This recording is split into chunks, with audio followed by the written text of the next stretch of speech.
சட்டசபையில் அதிமுக அரசு பெற்றது தற்காலிக வெற்றியா நிரந்தர வெற்றியா? செப்டம்பர் 22ஆம் தேதி இந்த நியூஸ் சேனலை பார்க்க ஆரம்பிச்சவங்க ரொம்ப அதிகம். அன்னைக்கு ராத்திரி மறைந்த முதலமைச்சர் ஜெயலலிதா மருத்துவமனையில் அனுமதிக்கப்பட்டிருக்காருன்னு சொன்ன அன்னைக்கு இந்த ரிமோட் கண்ட்ரோல்ல கை வச்சது. அதுக்கப்புறம் சொல்ல ஆரம்பிச்சான், 8 மணி ஆனா கையெல்லாம் நடுங்குது, ஏதாவது ஒரு பிரேக்கிங் நியூஸை போடுங்கடா அப்படிங்கிற மாதிரி, ஏதாவது ஒரு பிரேக்கிங் நியூஸை போடு போடு போடு அப்படின்னு சொல்லிட்டு ராத்திரி 12 மணிக்கு பாத்ரூம் போறக்கா எந்திரிச்சா கூட இந்நேரம் என்ன போட்டிருப்பாங்களோ தெரியலையே, ஒரு பார்த்துட்டு போயிடும் சொல்லிட்டு பாக்குற அளவுக்கு breaking news breaking news breaking news breaking news. என்னப்பா பிரேக்கிங் நியூஸ்? எடப்பாடி பழனிசாமி இந்த பக்கம் வந்தாரு. என்னப்பா பிரேக்கிங் நியூஸ்? செம்மல அந்த பக்கம் வந்தாரு. என்னப்பா பிரேக்கிங் நியூஸ்? கவர்னர் காணாம போயிட்டாரு. என்னப்பா மாத்தி மாத்தி மாத்தி மாத்தி பிரேக்கிங் நியூஸை போட்டு எங்க ஆளுக்கே தெரியாம போச்சு. சார் இப்ப இதை பிரேக்கிங் நியூஸா போடலாமா கூடாதா, எதா இருந்தாலும் போட்டு விடுங்கிற மாதிரி ஓடி போச்சு. அப்படி பிரேக்கிங் நியூஸ். அடுத்தடுத்த சம்பவங்கள். செப்டம்பர் 24ஆம் தேதி மறைந்த முதலமைச்சர் ஜெயலலிதா மருத்துவமனை அனுமதிக்கப்படுகிறார். டிசம்பர் 5ஆம் தேதி 11:30 மணிக்கு அவர் காலமானதாக அதிகாரப்பூர்வமாக அறிவிக்கப்பட்டது. 1-1:30 மணி வாக்கில் புதிய அரசு திரு ஓ பன்னீர்செல்வம் தலைமையில் பொறுப்பேற்றது. அந்த ஒரு 75 நாட்கள், அதற்கு பிறகு வந்த ஒரு 60 நாட்கள் எல்லாமே சுமூகமா போயிட்டு இருந்துச்சு. கட்சியுடைய பொதுச்செயலாளர் நீங்க தான் அப்படின்னாங்க. எல்லாரும் நீங்க தான் பொதுச்செயலாளர் வரணும், நீங்க தான் பொதுச்செயலாளர் வரணும் அப்படின்னு சொல்லி எல்லாருமே கேட்டுட்டாங்க. பொதுச்செயலாளர் வந்துட்டாங்க, ஒண்ணுமே பிரச்சனை இல்லை. அப்பெல்லாம் இந்த விதி தெரியல, இந்த விதி கழக விதியின்படி இது செய்யலாமா செய்யக்கூடாதா அப்படிலாம் ஒன்றும் தெரியல. பொதுச்செயலாளர் ஆயாச்சு. 5ஆம் தேதி திடீர்னு ஒரு தீர்மானம், பொதுச்செயலாளர் மட்டும் இல்ல சட்டமன்ற குழு தலைவராகவும் வரணும். அங்க ஒரு அக்கன்னா எல்லாரும் யோசிச்சாங்க, ஏதோ சந்தேகமா இருக்குதே அப்படின்னு. அந்த 60 நாட்கள் ஆட்சியில் திரு எல்லாருமே பேசிக் கொண்டது, திரு பன்னீர்செல்வம் ஆட்சியில் எல்லாரும் பேசிக் கொண்டது, பாத்தீங்களா உலகத்துல இப்படி ஒரு நிகழ்வு நடந்திருக்குமா? ஒரு மாபெரும் தலைவர் இறந்துட்டாங்க, அரசு பதவி இருக்குது, ஒரு முக்கல் முனகல் கூட இல்ல பாத்தீங்களா அப்படின்னு எல்லாரும் ஆஹா ரொம்ப பிரமாதமா இருக்கேன்னு தான் நினைச்சுக்கிட்டு இருந்தாங்க. எல்லா அமைதிக்கு பின்னாடி ஒரு புயல் இருக்கும் சொல்லி சொல்லுவாங்கல்ல. திடீர்னு அந்த பக்கம் பீச்சுக்கு போனாரு. மறைந்த முதலமைச்சர் ஜெயலலிதா முன்னாடி உட்கார்ந்து ஒரு தவம் பண்ணாரு பாருங்க. ஆக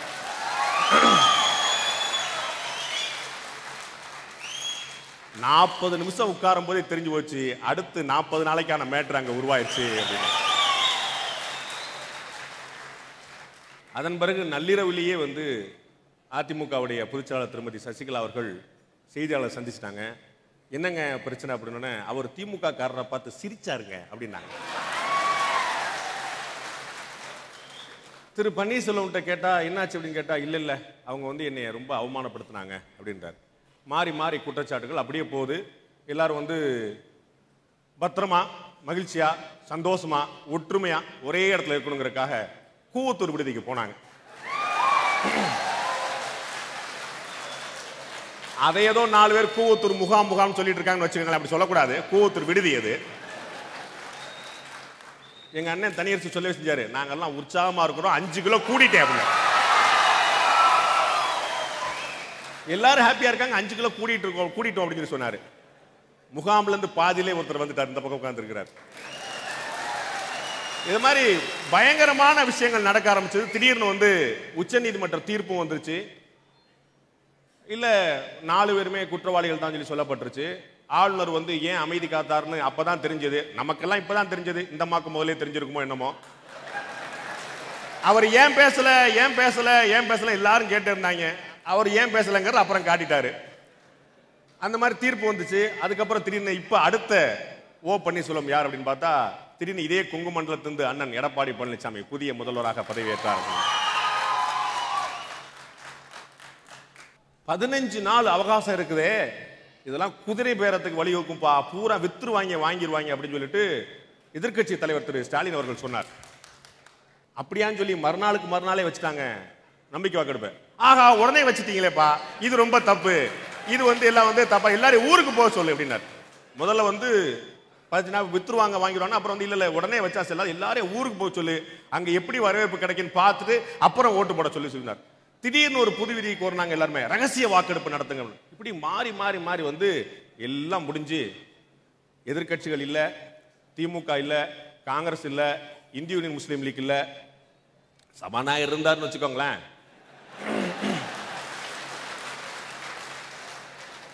மொத்தம் இருந்தது 133 உறுப்பினர்கள். 122 ஒரு பக்கம், 11 ஒரு பக்கம் விழுந்துருச்சு. எனக்கு ஞாபகம் வந்துருச்சு, திரு சுப்பிரமணிய சாமி அவர்கள் சொன்னாரு, அப்போ அதிமுகவுக்கு 11 எம்பி இருந்தாங்க. அப்ப அவர் சொன்னாரு, எங்க ஊர்ல பிரச்சாரத்துக்கு வரும்போது, ஏன்ட்டெல்லாம் 11 எம்பி இருந்தா நான் பிரைம் மினிஸ்டராகவே ஆயிருப்பேன் அப்படின்னாரு. அந்த மாதிரி அண்ணன் ஓபிஎஸ்க்கு வந்து 11 எம்எல்ஏக்கள் ஆதரவு, 12 எம்பிக்கள் ஆதரவு. அண்ணன் இந்த பக்கம் சீஃப் மினிஸ்டர் ஆவார் பார்த்தா பிரைம் மினிஸ்டருக்கு பிளான் பண்ணிட்டு இருக்காரு போல. 12 எம்பிக்கள் அந்த பக்கம் ஆதரவு. ஸோ 122 அந்த பக்கம், 11 இந்த பக்கம். வாக்கெடுப்பு முடிஞ்சு போச்சு. உங்களுக்குலாம் தெரிஞ்சிருக்கும் சட்டசபை விதி என்ன சொல்லுது அப்படின்னா, நம்ம விதி இல்லை, சட்டசபை விதி என்ன சொல்லுதுன்னா, எத்தனை பேர் உள்ள இருக்கிறாங்களோ அவங்கள பெரும்பான்மை கிடைச்சாலே போதும் அப்படிங்கிறது சட்டசபை விதி. நீங்க அன்னைக்கு இருந்த கணக்குக்கு 133 பேருக்கு அண்ணன் எடப்பாடி பழனிசாமி அவர்கள் 70 வாக்கு வாங்கியிருந்தாலே அவர் தான் முதலமைச்சராக தொடர்ந்து இருப்பார். ஆனா 122 வாக்குகள் வந்து கட்டுக்கோப்பா அவங்க வந்து ரெண்டு வாங்கிட்டாங்க. இந்த பக்கம் வாக்கெடுப்பு நடந்துகிட்டே இருக்கு, அந்த பக்கம் பிரேக்கிங் நியூஸ், கூவத்தூர் விடுதி மூடல் அப்படின்னு மூடிட்டாங்க. இப்ப எல்லாருக்கும் ஒரு சந்தேகம் என்ன அப்படின்னா, இந்த நம்பிக்கை வாக்கெடுப்பு நியாயமாக நடந்ததா, இது நிலைக்கக்கூடிய விஷயம் தானா? ஒரு 5 வாக்குகள் தான் கூடுதலா இருக்கு. 117 வந்து ஹாஃப்வே மார்க். சோ 118 யார் வச்சிருக்காங்களோ அவங்க வந்து ஆட்சியை பிடிக்கலாங்கிறது எண்ணிக்கை 234ல பாதி. 118 இருந்தா போதுங்கும்போது 122 வச்சிருக்காங்க. 5 கூட, 5 கூட அப்படின்னு பாக்குறதா, 5 தான் கூட அப்படின்னு பாக்குறதா தெரியல. எல்லா எம்எல்ஏக்கு பின்னாடி இந்த சிசிடிவி எல்லாம் இருக்குதா இல்லையான்னு தெரியல. எல்லா எம்எல்ஏ எங்க போனாலும் பார்த்துக்கிட்டே இருக்கு. இப்ப நிறைய கண்கள் பார்த்துட்டே இருக்கு, எந்த பக்கம் போறாரு, எந்த பக்கம் போறாரு, எந்த பக்கம் போறாருன்னு. சோ இந்த நம்பிக்கை வாக்கெடுப்பு நியாயமா நடக்கலன்னு வழக்கு தொடுக்கப்படுகிறது. குடியரசுத் தலைவர் அவர்களை சந்தித்து முறையிடப்படுகிறது. இப்போது அதிமுக அரசு, தமிழக முதலமைச்சர் திரு எடப்பாடி பழனிசாமி அவர்கள் தலைமையில் நம்பிக்கை வாக்கெடுப்பை பெற்றிருக்கிறது. அரசு தொடர்கிறது. இந்த நம்பிக்கை வாக்கெடுப்பு நிரந்தர வெற்றியா தற்காலிக வெற்றியா என்பதை தான் இன்றைய மக்கள் மன்றத்தில் விவாதிக்க இருக்கிறோம். என்னோட இடது பக்கம் இருக்கக்கூடிய தோழி உங்கள் அனைவருக்கும் தெரிந்தவர் சகோதரி வானதி ஸ்ரீனிவாசன் அவர்கள், பாஜகவுடைய மாநில துணைத் தலைவர். அதே போல அண்ணன் செம்மலை அவர்கள் உங்கள் அனைவருக்கும் தெரிந்திருக்கும், முன்னாள் அமைச்சர், இந்நாள் சட்டமன்ற உறுப்பினர். எல்லா அரசியல் பிரபலத்துக்கு மத்தியில ஒரு புதிய முகமாக இந்த இடத்துல இருக்கக்கூடிய திரு சாரு நிவேதிதா எழுத்தாளர் அவர்கள். வலது பக்கம் இருக்கக்கூடியவர் அண்ணன் தங்க தமிழ்ச்செல்வன் அவர்கள். இவரை பத்தி ஓபிஎஸ்க்கு மட்டும்தான் தெரியும், ஓபிஎஸ் பத்தி இவருக்கு மட்டும்தான் தெரியும். அண்ணன் எம்எஸ்எம் ஆனந்தன் அவர்கள், முன்னாள் அமைச்சர். கடைசியாக இருப்பவர் அருமை அண்ணன் தனியரசு அவர்கள், தனிக்காட்டு ராஜா. நண்பர்களே, நாம் நேரடியாக நிகழ்ச்சிக்கு செல்லலாம் என்று நினைக்கிறேன். இந்த மக்கள் மன்றத்தில் நாம் விவாதிக்கக்கூடிய கேள்வி, சட்டசபையில் அதிமுக அரசு பெற்றிருப்பது ஒரு நிரந்தர வெற்றியே தற்காலிக வெற்றி என்ற தலைப்பில் நான் முதல்ல திரு தனியரசு அவர்களை, இப்ப பெற்றிருக்கக்கூடிய அதிமுக அரசு பெற்றிருக்கக்கூடிய வெற்றி நிரந்தரமான வெற்றியே என்ற அணியிலிருந்து திரு தனியரசு அவர்களை பேசுமாறு அழைக்கிறேன். உலகம் முழுக்க பரவி வாழுகிற ஒட்டுமொத்த தமிழ் சமூகத்தின் நம்பிக்கையையும் பெற்ற மகத்தான தலைவி, புரட்சி தலைவி அம்மா அவர். அண்ணா திராவிட முன்னேற்ற கழகம் எனக்கு பின்னாலும் கூட இன்னும் 100 ஆண்டுகள் 1000 ஆண்டுகள் அண்ணா திராவிட முன்னேற்ற கழகத்தை எந்த சக்தியாலும் அழித்துவிட முடியாது என்று சட்டமன்றத்திலே அவர்கள் எந்த நம்பிக்கையோடு சொன்னார்களோ அந்த நம்பிக்கையை கொஞ்சம் உரசி பார்க்கிற நிலை நம்ம எல்லா ஊடகத்து அரசியலாளர்களுக்கும் தெரியும். அப்போ ஏற்கனவே நம்ம நெறியாளர் பாண்டையா சொன்னாங்க, அவர்கள் மறைவுக்கு பிறகு கட்சியில் ஏதாவது பிளவு வரும் என்று இந்தியாவே எதிர்பார்த்தது, உலகம் எதிர்பார்த்தது. சின்ன சலசலப்பு கூட இல்லை, கட்சிக்குள்ளேயும் இல்லை, ஆட்சியிலையும் இல்லை. அந்த நிலை படிப்படியாக வலிமை பெற்று தமிழ்நாட்டில் இருக்கிற எல்லாரும் போய் போயஸ் கார்டனில் கட்சியினுடைய பொதுச் செயலாளராக சசிகலாமா வரணும்னு சொன்னாங்க. ஆட்சி பொறுப்புக்கும் அவரே வர வேண்டும் என்ற கருத்தியலும் படிப்படியாக மேலோங்கி வந்தது. புரட்சி தலைவி அம்மா அவர்கள் யாரை நம்பி தொடர்ந்து முதல்வர் பொறுப்பை பன்னீரண்ணன் அவர்களுக்கு தந்தார்களோ அந்த பன்னீரண்ணன் தான் அண்ணன் ஏற்கனவே நெறியாளரையா சொன்ன மாதிரி அம்மாவுடைய நினைவிடத்துக்கு சென்று 40 நிமிடங்கள் தியானத்திலே இருந்தார். 40 நாட்கள் தமிழ்நாட்டில் ஒரு மிகப்பெரிய அரசியல் சுழற்சியை ஒரு ஒரு ஒரு ஒரு ஒரு ஒரு மிகப்பெரிய அண்ணா திராவிட முன்னேற்ற கழக அரசின் மீது, கட்சியின் மீது மக்கள் கொண்டிருந்த நம்பிக்கையை, மக்கள் வைத்திருந்த அளப்பரிய அந்த பற்றை உரசி பார்க்கிற ஒரு சம்பவத்தை, ஒரு வார்த்தையை அவர் அந்த நடவடிக்கையின் மூலமாக வெளிப்படுத்தியது தான் இப்பொழுது நம்முடைய இந்த விவாத மன்றத்தில் நம்ம விவாதத்துக்கு எடுத்திருக்கிறோம். ஆனால் தமிழ்நாடும் இந்தியாவும் உலகமும் எதிர்பார்த்தது அண்ணா திராவிட முன்னேற்ற கழகம் ஓபிஎஸ் அவர்களால், பன்னீர் அவர்களால் ஆட்சி எப்படியாவது கலைத்துவிட முடியும், ஆட்சி தொடர்ந்து நடைபெறாது என்று எல்லோரும் கருதினார்கள். நாங்கள் சட்டமன்ற உறுப்பினர்கள், நம்முடைய தங்க தமிழ்ச்செல்வன் உள்ளிட்ட எல்லாரும் நாங்கள் உறுதியாக இருந்தோம். 122 சட்டமன்ற உறுப்பினர்களும் இந்த எந்த நம்பிக்கையோடு தமிழ்நாட்டு மக்கள் புரட்சி தலைவி அம்மாவருடைய இந்த மக்கள் நல் ஆட்சியை அரியணையில் அமர்த்தினார்களோ அந்த புரட்சி தலைவி அம்மாவினுடைய ஆட்சி 2016 2011 வரை கடைசி ஒரு வினாடி வரை எந்த சேதாரமும் இல்லாமல் அண்ணா திராவிட முன்னேற்ற கழகம் என்கிற இந்த மக்கள் ஆட்சியை புரட்சி தலைவி அம்மாவினுடைய ஆட்சி கடைசி நொடி இருக்கிற வரை நாம் பாதுகாக்க வேண்டும் என்கின்ற உறுதியை அண்ணா திராவிட முன்னேற்ற கழகத்தினுடைய சட்டமன்ற உறுப்பினர்கள் இந்த சதியை, இந்த சூழ்ச்சியை, இந்த வஞ்சகத்தை எத்தனை எதிர்க்கட்சிகள் சேர்ந்து சூழ்ச்சி செய்து இந்த ஆட்சிக்கு இடையூறு ஏற்படுத்த கவிழ்க்க முயன்றாலும் அம்மாவின் கனவை நனவாக்குகிற கடும் பொறுப்பு 122 சட்டமன்ற உறுப்பினர்களுக்கு வேண்டும் என்ற கருத்தியலை இன்று உலகம் பூரா இருக்கிற கூவத்தூர் விடுதியில் நாங்கள் உறுதியாக முடிவெடுத்தோம். அதுதான் சொல்ல வந்தேனே, இப்போ சொன்னது எல்லாமே எல்லாருக்குமே தெரியும்.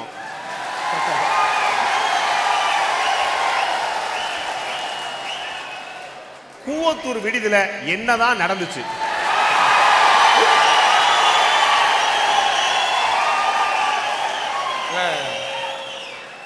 அந்த ஒரே ஒரு கேள்விக்கு பதில் சொல்லிட்டீங்கன்னா அப்படியே கிளம்பி போயிட வேண்டியதால.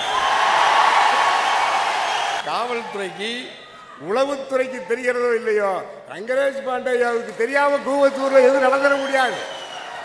அதே மாதிரி கூவத்தூர்ல இந்த ஆட்சியை ஏன்னா தமிழ்நாட்டில் இருக்கிற ஒட்டுமொத்த அரசியல் கட்சிகளும் எதிர்த்தது. தமிழ்நாட்டு மக்களினுடைய ஊடகங்கள், அச்சு ஊடகங்கள், பத்திரிகைகள், தொலைக்காட்சிகள் சங்கம் வைத்து புரட்சி தலைவி அம்மாவுடைய ஆட்சிக்கு களங்கம் ஏற்படுத்த, ஆட்சியில் கவிக்க சதி செய்தது.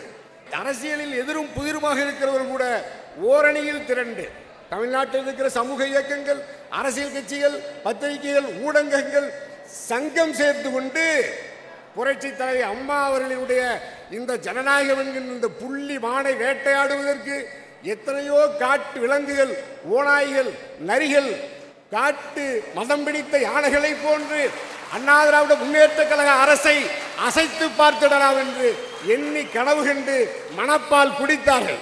கூவத்தூர்ல வேற ஒன்றும் இல்லை, நாங்கள் கூவத்தூரிலே சட்டமன்ற உறுப்பினர் தங்கியிருந்தவருடைய நோக்கம் குறித்து நெறியாளரையா சொன்னாங்க. 3 நோக்கம்தான். ஆளுநர் அழைத்தால் உடனடியாக செல்ல வேண்டும், கவர்னர் அழைத்தால், குடியரசுத் தலைவர் அழைத்தால் உடனே செல்ல வேண்டும்.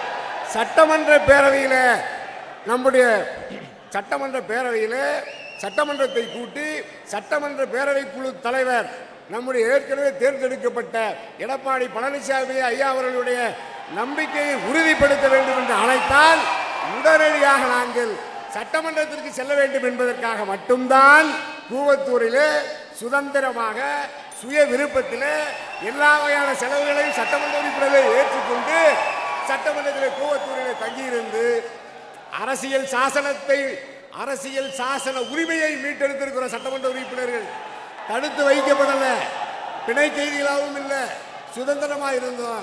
ஆகவே புரட்சி தலைவி அம்மாவினுடைய அண்ணா திராவிட முன்னேற்ற கழகத்தினுடைய நல்லரசு மீண்டும் நிறுவிட வேண்டும் என்பதற்காக அப்பனுக்கில்லாமல் சட்டமன்ற உறுப்பினர்கள் அங்கு தங்கியிருந்து புரட்சி தலைவி அம்மாவினுடைய அரசை மீட்டெடுத்திருக்கிறோம். அதற்காக தமிழ்நாட்டு மக்களுக்கும் அனைத்து அரசியல் சாசனத்தை நுகருகிற வரவேற்கிற ஆளுமைகள் அனைவருக்கும் மீண்டும் மீண்டும் என் சார்பாக அன்னைக்கிந்திய அண்ணா திராவிட முன்னேற்ற கழகத்தின் சார்பாக மனமார்ந்த நன்றியை பாராட்டியை பதிவு செய்கிறேன்.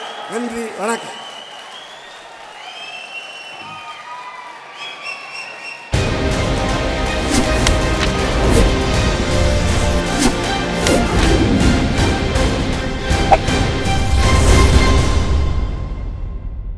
அனைத்து இந்திய அண்ணா திராவிட முன்னேற்ற கழக அரசுக்கு கிடைத்திருக்கக்கூடிய சட்டமன்றத்தில் கிடைத்திருக்கக்கூடிய வெற்றி தற்காலிகமானதே என்ற அணியிலிருந்து திருமதி வானதி சீனிவாசன் அவர்களை பேச அழைக்கிறேன்.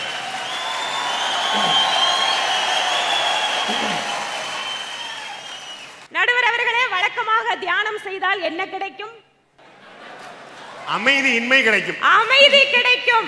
ஆனால் தமிழகத்தின் முன்னாள் முதல்வர் தியானம் செய்தால் ஒரு கட்சியினுடைய அமைதியே போய்விட்டது என்றால், ஒரு செய்தியை படித்தேன். இது நாள் வரை அம்பியாக இருந்த பன்னீர்செல்வம் அந்நியன் பன்னீர்செல்வமாக ஏன் மாறினார்? சகோதரர் திரு தனியரசு அவர்கள் கூவத்தூர்ல நடந்தது என்னங்கிற கேள்விக்கு அவர் இதுவரைக்கும் பதில் சொல்லல. அங்க என்னவெல்லாம் நடந்திருக்கும் என்பது இங்க இருக்கக்கூடிய அத்தனை பேருக்கும் தெரியும். என்ன நாம சில சமயம் ஒப்புதல் வாக்குமூலத்தை எதிர்பார்ப்போம். அவங்க மனசாட்சி கிட்ட மட்டும் அவங்க பேசிட்டு இருப்பாங்க, வெளியில அந்த பதில் வராது. ஆனால் இப்போதும் கூட நம்பிக்கை இல்லை. இந்த நிகழ்ச்சி முடிகின்ற நாளை வரை அந்த அணியில் இருப்பவர்கள் அங்கேயா இருப்பார்களா என்பது கூட உறுதியாக சொல்ல முடியாது. இன்று மாநிலத்தில் அரசாங்கம் இருக்கிறது, மக்கள் ஆதரவு இருக்கிறதா என்றால் இல்லை என்கின்ற பதில் என்று இங்க இருக்கக்கூடிய பல்வேறு அரசியல் கட்சிகள் தமிழகத்தினுடைய கடந்த 15 நாட்களாக நிலவி வந்திருக்கக்கூடிய சூழ்நிலையை பற்றி ஒவ்வொரு நாளும் தங்கள் கருத்துக்களை தெரிவித்தார்கள். எப்படிப்பட்ட சூழலாக இருந்தது, அது எப்படி மாறியது, அதனால் வரக்கூடிய காலம் என்பது எப்படி இருக்கும் என்கின்ற அனுமானங்களை சொல்லக்கூடிய நிகழ்வாகத்தான் இதை நாம் இப்போதைக்கு பார்க்க முடியும். எந்த ஒரு முக்களும் முனகளும் இல்லாமல் முன்னாள் முதலமைச்சர் மறைந்ததன் பின்பாக உடனடியாக அத்தனை அமைச்சர்களும் ஒரு துளி கூட கண்ணீர் இல்லாமல் பதவியேற்றுக் கொண்டார்கள். ஒரு மக்களினுடைய ஆதரவை பெற்ற கட்சி, அந்த ஆதரவு ஒரு தனிப்பட்ட ஆளுமைக்கா கட்சிக்கா என்பதை பற்றிய கேள்விகள் மறுபுறம் இருந்தாலும் கூட அதிகமான எம்எல்ஏக்களை வைத்திருக்கக்கூடிய கட்சி, அவர்கள் அரசாங்கம் அமைப்பதுதான் சட்டப்படி முறையாக இருக்கும் என்பதில் யாருக்கும் மாற்று கருத்து கிடையாது. எதற்காக மாற்றத்திற்கான அவசியம் என்கின்ற கேள்வி இன்று தமிழக மக்கள் முன்பாக இருக்கிறது. அப்ப 60 நாள் நடந்தது நல்லாட்சின்னு சொல்லுங்க. அப்ப சொல்லுங்க, தமிழ்நாட்டுல திரு ஓ பன்னீர்செல்வம் தலைமையில் நடந்தது நல்லாட்சி அப்படின்னு பாஜக சொல்லட்டும்.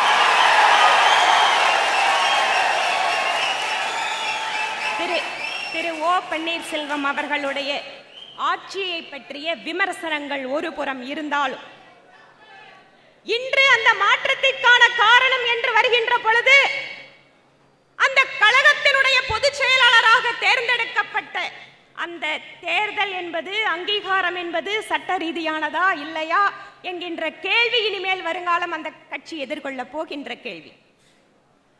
ஆனால் கழகத்தின் பொதுச் செயலாளராக தேர்ந்தெடுக்கப்பட்ட நிகழ்வு கூட பெரும்பான்மை மக்களுடைய உணர்வுகளை பார்க்கின்ற பொழுது, அவர்கள் பேச்சுக்களை பார்க்கின்ற பொழுது, எதற்காக அந்த பொறுப்பு அந்த அம்மையாருக்கு கொடுக்கப்பட்டது? அம்மாவோடவே இருந்தாங்க, அம்மாவை நல்லா கவனிச்சுட்டாங்க. சரி, நீங்கள் யாரை வேண்டுமானாலும் உங்கள் கட்சியினுடைய பொதுச் செயலாளராக தேர்ந்தெடுக்கலாம், அதற்கான உரிமை உங்களிடம் இருக்கிறது. அதுவரை எங்களுடைய விமர்சனமும் அப்படித்தான். ஆனால் தமிழகத்தின் முதல்வர் பதவி என்று வருகின்ற பொழுது அங்கே எங்களுடைய உணர்வுகளுக்கும் மதிப்பளிக்க வேண்டும் என்கின்ற எண்ணம் வருகின்ற பொழுது பிரச்சனை அங்கே ஆரம்பித்தது. அப்படியே கொஞ்சம் உணர்வுக்கு மதிப்பளிச்சு தமிழ்நாட்டுக்கு ஒரு தனி கவர்னரை போட்டா எவ்வளவு புண்ணியமா இருக்கும்.